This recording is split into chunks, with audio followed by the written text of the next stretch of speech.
다음은 박은정 의원님 질의해 주십시오. 한동수 변호사님 조금 있다가 준비 좀 해주세요. 한동수 변호사님 계신가요? 한동수 변호사님 이따가 증언대에 좀 나와주세요. 법무부 장관님 화면 좀 올려주세요.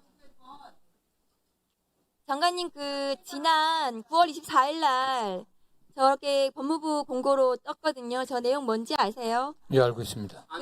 법무연수원에 있는 검사장에 대해서 2년 후에 강등시킬 수 있다는 그런 내용이거든요. 강등이라기보다도 어쨌든 일선으로 보낸다는 건데요. 네네. 이게 이제 아마도 부칙에 소급표 규정이 있는 것 같습니다. 네. 그래서 드리잖아요. 근데 행정절차법에는 신뢰보호 원칙이 있는 거고요. 이 신뢰보호 원칙에 대해서는 이 소급표는 금지되는 것이 원칙입니다. 근데 지금 법무연수원에 이 개정령 시행 당시에 법무연수원에 근무하고 있는 검사장에 대해서 이 규정을 적용을 하게 되면 지난 윤석열 정권에서 한직으로 갔던 검사장 한동훈을 수사했고 윤석열 징계에 증인으로 나와서 윤석열 비위를 입증했던 그 검사가 이재명 정권 들어가지고는 강등되어서 또 그렇게 불이익을 받을 우려가 있습니다. 그러니까 윤석열 정권에서는 수사받고 징계받고 그리고 한직으로 밀려났는데 이재명 정권에서는 이제 또 강등이 되는 거예요. 이 규정을 하시는 거는 뭐 어쩔 수 없는데 이 규정이 소급표가 적용되는 것은 신뢰보호의 원칙에 어긋난다. 장관님께서 이게 지금 아마 공고가 되어서 의견을 받고 계실 텐데 살펴봐 주시기를 바랍니다. 예, 이게 뭐 강행 규정은 아니고 네. 어쨌든 재량 규정이기 때문에 의원님 말씀 잘 참고하겠습니다. 네. 한동수 변호사님 화면 올려주세요. 공소청 이제 아마 중수청으로 바뀔 텐데요. 검찰개혁 입법이 되면 저게 지금 서울중앙지검 배치표이거든요. 보안 수사권을 검찰이 공소청 검사가 그대로 가지게 되면 저 배치표에서 바뀌는 게 있겠습니까? 저는 없는 것 같거든요. 검사가 가지고 있는 수사권, 영장 청구권, 기소권, 공소 취소권 모두 다 가지고 있기 때문에 저 서울중앙지검의 배치표, 검사 배치표인데요.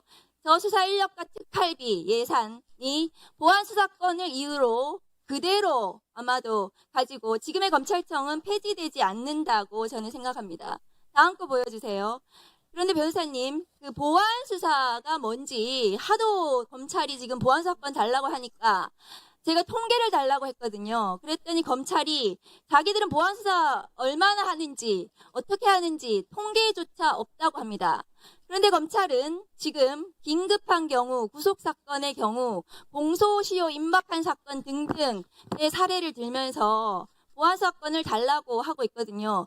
통계조차 없는 검찰이 무슨 보안 사건을 지금 달라고 하는 근거가 되는지 저는 잘 모르겠습니다.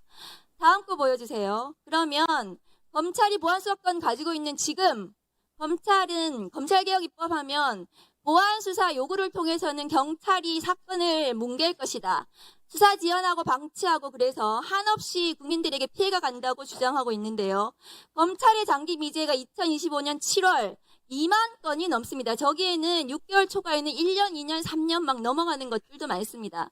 변호사님 생각하시기에 보안 수사권을 가지고 있는 지금 검찰이 저 장기 미제를 그대로 두고 보안 사건이 있는데도 불구하고 왜 저거를 그대로 방치하고 있는지 모르겠거든요. 보안 수사 요구를 했더라면 저 사건은 신속하게 처리가 됐을 텐데 검찰이 저거를 가지고 있습니다. 다음 거 보여주세요. 검찰은 범죄 사실의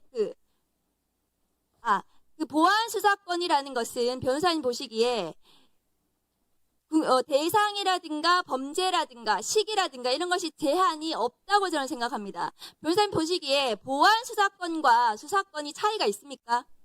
실질적으로 동일한 수사죠. 임의수사, 강제수사 모두 포함해서. 그렇습니다. 네. 검사의 수사권을 그냥 가지는 거고요. 모든 국민에 대해서, 모든 범죄에 대해서 수사를 하겠다는 겁니다. 그러니까 수사기소 분리가 이루어지지 않는 것입니다. 다음 거 보여주세요. 그러니까 검찰이 보안 사건을 유지한다면 공소청의 검사는 수사를 100% 할 수 있는 것입니다. 그래서 수사기소 분리라는 검찰개혁 입법은 그것이 검찰개혁이 이루어지지 않는 것으로 저는 생각을 하거든요.